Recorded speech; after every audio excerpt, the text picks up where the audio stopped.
إحسانا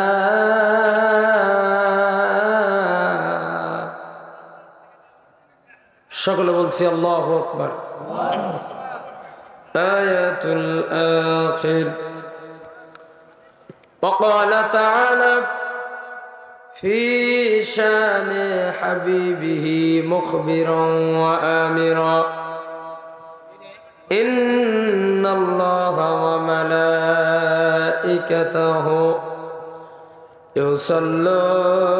يصلون على النبي يا أيها الذين آمنوا صلوا عليه وسلموا تسليما اللهم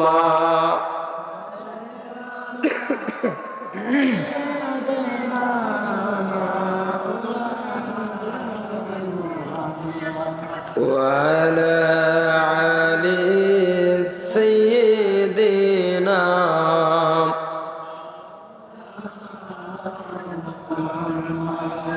আলহামদুলিল্লাহ।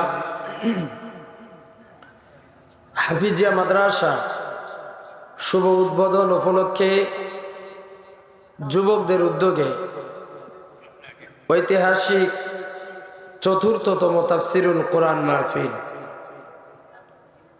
অত্র মাহফিলে আল্লাহ সুবহানাহু ওয়া তাআলা তেনার যে গোলামকে সভাপতির আসনে কবুল করেছেন, জনাব আলহাজ মোহাম্মদ শহীদার রহমান, সাবেক মেম্বার ১ নং ওয়ার্ড ৭ নং চলবলা ইউনিয়ন পরিষদ, তিনি আছেন। জি আলহামদুলিল্লাহ। আল্লাহ তাআলা সভাপতি মহোদয়কে নেক হায়াত এবং সুস্থতা দান করুন। আল্লাহ তাআলা যে সম্মানের জায়গাটুকুন করে দিয়েছেন, আল্লাহ তাআলা যেন তেনাকে সম্মানের সাথে এ জাতির খেদমত করার তৌফিক দান করেন। সকলে বলেন আল্লাহুম্মা আমিন। জোরে বলছি আল্লাহুম্মা আমিন। আজকের মাহফিলের প্রধান অতিথি জনাব মোহাম্মদ রুকন উদ্দিন বাবুল, সহ সভাপতি জেলা বিএনপি লালমনিরহাট। আল্লাহ পাক রব্বুল আলামিন অগাধ দ্বীনের জ্ঞান দান করুন এবং দ্বীনের খেদমতে কবুল করুন। সকলে বলছি আল্লাহুম্মা আমিন। আজকের মাহফিলের বিশেষ অতিথিবৃন্দ, আয়োজক বন্ধুগণ, আমার পূর্বে আপনাদেরকে আলোচনা শুনিয়ে ধন্য করলেন অত্র এলাকার সুসন্তান, যোগ্য সন্তান হাফেজ মাওলানা মোহাম্মদ শৈফুল ইসলাম, MA মাস্টার্স, হাটহাজারী, চট্টগ্রাম। অত্র মসজিদের সম্মানিত খতিব, বারাকাল্লাহু ফি হায়াতি। সকলে বলছি আল্লাহুম্মা আমিন। আওয়াজে বলছি আল্লাহুম্মা আমিন।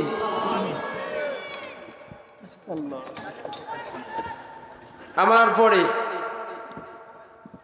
এই ময়দানে আলোচনা রাখবেন ইনশাআল্লাহ সুদূর মালদা ভারত থেকে আগত আলহাজ হযরত মাওলানা মুফতি আতিক বিন আব্দুর রাজ্জাক।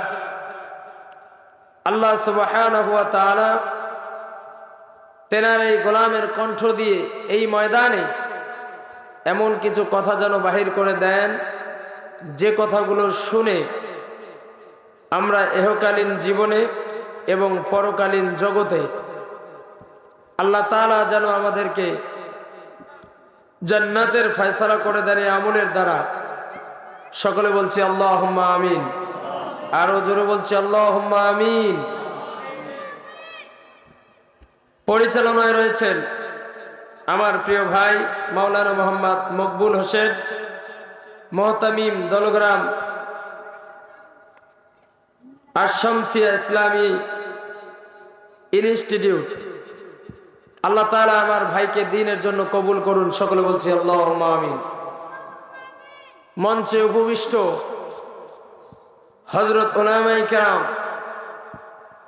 আমার সামনে উপবিষ্ট শাহজালালের ঝান্ডাবাহী একঝাঁক তাওহীদি মুসলিম জনতা, পর্দার অন্তরালে আমার মা এবং বোনেরা, ডেকোরেশনের ভাইয়েরা, সাউন্ড সিস্টেমের ভাইয়েরা, মিডিয়ার ভাইয়েরা, বিশেষ করে রাস্তায় দাঁড়িয়ে থাকা আমার কলিজার টুকরা যুবক ভাইয়েরা, সকলকে আন্তরিক মোবারকবাদ জানাই, ধন্যবাদ জানাই।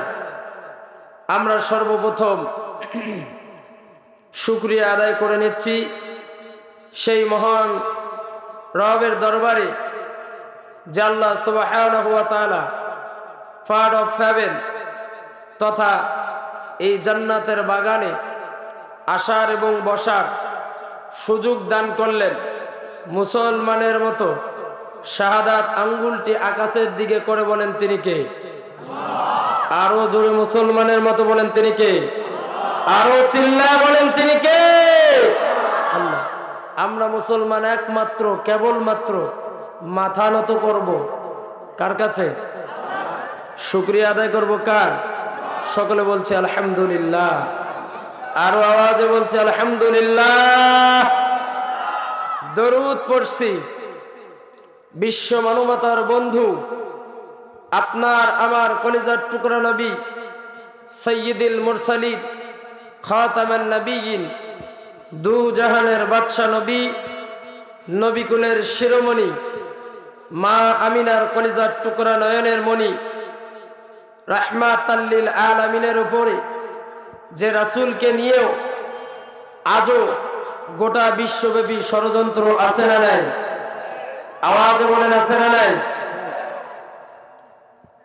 5 তারিখের আগে আপনারা বুঝতে পেরেছেন, 5 তারিখের আগে যে সরকার ছিল সেই সরকারের 15টি বছরের এই আমলে আমার রাসূলকে নিয়ে গোটা বিশ্বব্যাপী আমার তথ্য অনুযায়ী যতটুকু আমি জেনেছি 5 বারেরও বেশি বিভিন্ন রাষ্ট্রে আমার রাসূলকে নিয়ে গালমন্দ করা হয়েছে, কার্টুন বানানো হয়েছে। তাই দেখে বাংলাদেশের মুসলমানেরা রাসূলের প্রেমে মাতোয়ারা হয়ে রাস্তায় দাঁড়িয়ে রাসূলের সৈনিক হয়ে স্লোগান দিয়েছে। কি দেয় নাই? দিয়েছে। শুধু তাই নয়, যখন আমাদের মতো ছোট্ট ছোট্ট মানুষগুলো রাসূলের প্রেমে মাতোয়ারা হয়ে রাস্তায় দাঁড়িয়ে স্লোগান দিয়েছে, বিগত সরকারের সেনাবাহিনী, বিগত সরকারের পুলিশ বাহিনী আমার ওই ভাইদের বুকে গুলি করে আল্লাহর জমিনকে রক্ত দিয়ে লাল করে দিয়েছিল। কথা বলেন ঠিক কিনা? যখন বাইরের রাষ্ট্রে যখন আমার রাসূলকে নিয়ে গালমন্দ করা হয়, আমরা লালমনিরহাটের মানুষ, সমস্ত মানুষ একখানে হয়েও যদি আমরা স্লোগান দেই, হয়তো বা বাইরের রাষ্ট্রে যাবে না। যখন বাহিরের রাষ্ট্রে আমার রাসূলকে নিয়ে গালমন্দ করা হয়েছে, আমি মনে করি একমাত্র দায়িত্ব ছিল ফেসিবাদ হাসিনার, সেও যেহেতু মুসলমান দাবি করেছিল। কথা বলেন ঠিক কিনা?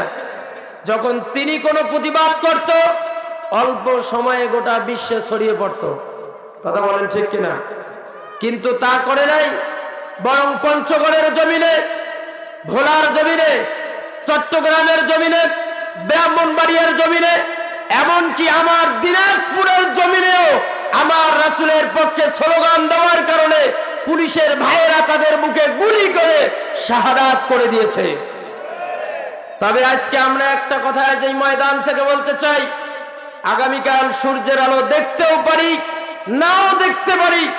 আলেম ওলামারা এখানে বসা রাসূলের প্রেম নিয়ে যদি মরতে পারি, আল্লাহর জান্নাত নিশ্চিত। আজকে আমরা এই ময়দান থেকে একটা করে বলতে চাই, এই ঈমান নিয়ে বলতে চাই, যে বা যারা দ্বিতীয়বার আমার রাসূলকে নিয়ে গালমন্দ করবে, এই সমস্ত নাস্তিকদের জিহ্বা ছিঁড়ে কুত্তা দিয়ে খাবো। কে কে রাজি আছে? হাত তুলে আল্লাহকে দেখাও। আল্লাহ তাআলা কবুল করুন। সকলে বলেন আমিন, জোরে বলেন আমিন।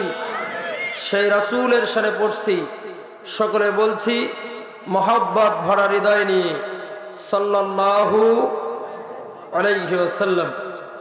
আলোচনার দিকে যাব, তার পূর্বেই আমার মা বোনদেরকে বলছি, আমার মায়েরা, আপনারা মেহেরবানি করে একটু সামনের দিকে আগায় আসেন, আর একজন মা এবং বোনকে সুন্দরভাবে বসে ওয়াজ শোনার সুযোগ করে দেন। মেহেরবানি করে মা বোনদেরকে বলছি, আপনারা একটু সামনের দিকে আগায় আসেন। আমার চল বলার মানুষেরা, আপনারা সবাই ভালো আছেন? আওয়াজে বলেন, ভালো আছেন? প্রধান বক্তা আমরা যত সময় দিব ইনশাল্লাহ। তার পূর্বেই সমস্ত কথাগুলো আপনাদের সামনে আমার বলার সুযোগ হবে না, অনেক কথা বলার ছিল। আমি আপনাদের সামনে সূরাতুল বানি ইসরাইল, কি সূরার নাম বললাম? আওয়াজে বলেন, কি বললাম? আমি কয়েকটা প্রশ্ন আপনাদের মাঝে রাখবো, শেষে আমি প্রশ্নগুলো করব। যদি উত্তর দিতে পারেন আমি আপনাদেরকে পুরস্কার দিব, যেটা হাতে নিয়ে বাড়িতে যাবেন ইনশাআল্লাহ। 1 নম্বর প্রশ্ন, সূরার নাম কি? বানি ইসরাইল। 15 নম্বর পারা। কত নম্বর পারা? 15 নম্বর পারা। এই 15 নম্বর পারার 23 নম্বর আয়াতে কারিমার অংশ বিশেষ আপনাদের সামনে তেলাওয়াত করেছি। কত নম্বর আয়াত? 23 নম্বর আয়াত। তাহলে প্রশ্ন 3টা থাকলো। 1 নম্বর কথা হলো, সূরার নাম সূরা বানি ইসরাইল। কত নম্বর পারা বললাম? 15 নম্বর পারা। কত নম্বর আয়াত বললাম? 23 নম্বর আয়াতে কারিমার অংশ বিশেষ। এই আয়াতটার ভিতরে শুধু নয়, এখানে কয়েকটি আয়াত রয়েছে। আল্লাহ তাআলা যে কথাগুলো বলেছেন, আমি প্রায় জায়গায় বলি যে আল্লাহ তাআলা কোরআনুল কারীমের এক একটা করে আয়াত মনে হয় যে পুরো কোরআনটা ওই আয়াতের ভিতরেই রয়েছে। সুবহানাল্লাহ। মনে হয় একটা সমুদ্রকে আল্লাহ তাআলা একটা ঝিনুকের ভিতরে ঢুকায়া দিয়েছেন। যদি কোনো মানুষ, যে আয়াতের অংশ বিশেষ আপনাদের সামনে আমি তেলাওয়াত করেছি, কোনো মানুষ এই আয়াতের অংশ বিশেষের ভিতরে 2টি কথা রয়েছে, এই 2টি কথা কোনো ব্যক্তি যদি তার বাস্তব জীবনে আমল করতে পারে, আল্লাহ সুবহানাহু ওয়া তাআলা তাকে জান্নাত দান করবেন। সুবহানাল্লাহ। তবে 2টাই আমল করতে হবে। এখানে যে 2টি কথা আছে, একটা ছেড়ে দিবেন আর একটা মানবেন তা হবে না, 2টাই মানতে হবে আপনাকে। সেটি হচ্ছে বর্তমান সমাজের প্রধান ভাইরাস। এই ভাইরাসের কথাই আমি তুলে ধরবো আপনাদের সামনে। আজকে কিছু কিছু স্মার্ট যুবক রয়েছে, বর্তমান পাতি নেতার তো অভাব নাই, কথা কন না কেন? বাড়িতে কিচ্ছু নাই, আর একজন নেতার পিছনে বাইর হয়। বাড়িতে দেখবেন বাবা মার সঙ্গে সম্পর্ক ভালো নাই, নেতার পিছনে ঘোরে, রাত 3টা বাজে 4টা বাজে নেতার পিছনে ঘুরতেই আছে না নাই? আর ওই নেতাও কোনোদিন বলে না যে বাবা তুমি বাড়িতে যাও, রাত 3টা বাজে তোমার বাবা মা অপেক্ষা করতেছে। নেতাও বলে না, কারণ এরা গেলে আসর জমে না। সম্মানিত দিনী ভাইরা, একটু মনোযোগ দেন। সমাজের প্রধান যে ভাইরাস, সেই কথাটি আপনাদের সামনে আমি তুলে ধরবো। এটা আমাদের জরুরি হয়ে গেছে সমাজ থেকে মোচন করে ফেলা। ছেলে যতদিন বাড়িতে থাকে ততদিন আলহামদুলিল্লাহ খুব ভালো, বাবারও কথা শুনে, মায়েরও কথা শুনে। আর যখন বিয়ে হয়ে যায়, অনেক মুরব্বীদের মনের দুঃখ, এটা মনের আফসোস, মনের কষ্ট। মুরব্বীরা কাউকে বলতেও পারে না, নিজের সন্তান সহ্যও করতে পারে না। সন্তানরা আজকে বড় হয়ে গেছে, বাবা তার জন্য সর্বোচ্চ চেষ্টা করেছে, নিজের জীবনকে বিসর্জন দিয়ে দিয়েছে। চাকরির টাকা, জমি বিক্রি করা টাকা, সব টাকা দিয়ে ছেলেকে চাকরি নিয়ে দিয়েছে। চাকরি পাওয়ার পরে সন্তান রংপুরে বাসা করেছে। বাবাকে বুঝায়, বোঝো না ডিজিটাল বাংলাদেশ, স্মার্ট বাংলাদেশ, মানুষের সঙ্গে মিশতে হয়, এজন্য আমাকে রংপুরে বাসা করতে হয়। এরকম কিছু কুলাঙ্গার আছে না নাই? কথা বলেন আছে না নাই? এর উপরেই আমি আপনাদের সামনে তুলে ধরছি। সম্মানিত দ্বীনি ভাইরা,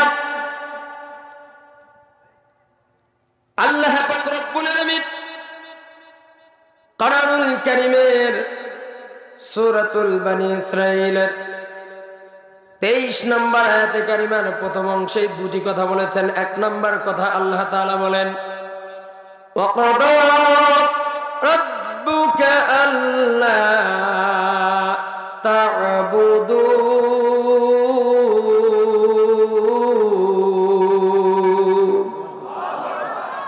এক নম্বর কথা আল্লাহ পাক রব্বুল আলামিন বলেন, গোলামেরা আমি আল্লাহ তাআলা আদেশ করলাম, আদেশ জারি করে দিলাম, সো ফলো। ও গোলামেরা আমি আল্লাহ তাআলা অর্ডার করলাম, তোমরা আমি আল্লাহর ইবাদত ব্যতি রেখে অন্য কারো ইবাদত করবে না। মুসলমান ইবাদত করবে কার? আওয়াজ বলেন, গোলামি হবে কার? মুসলমান দাসত্ব করবে কার? কিন্তু আমরা মুসলমান আজকে দেখা যায় অসহায় হয়ে গিয়েছি, অথচ আল্লাহ পাক রব্বুল আলামিন মুসলমানদেরকে সুখে থাকবার কথা, শান্তিতে থাকবার কথা,